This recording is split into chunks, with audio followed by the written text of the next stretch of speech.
In Animorphs for the first time, book 40, the other, spoilers for this book and up until this point in the series. Gay Andalite couple.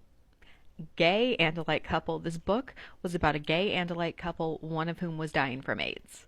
Like, that's totally what this was meant to be, right? Like, there's no other like, that's what this was. That had to be the intention behind this. And the fact that the moral of the story was like, don't be ableist. I mean, yes, it definitely had some out of date terminology used even by the people who were supposedly being like good on the topic of it, but like the message was still really good. And the fact that this was just straight up, hey, don't be ableist.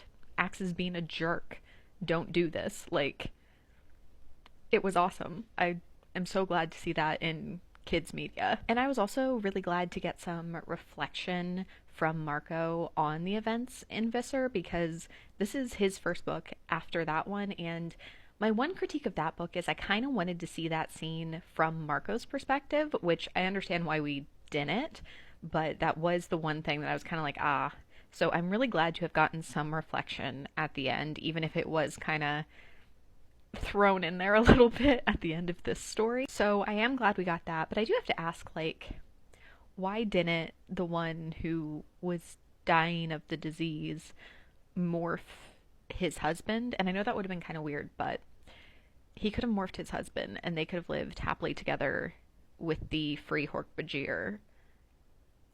And I just feel like that was the kind of obvious solution to their problems here. So I don't know why they didn't do that, because I think that would have been really sweet.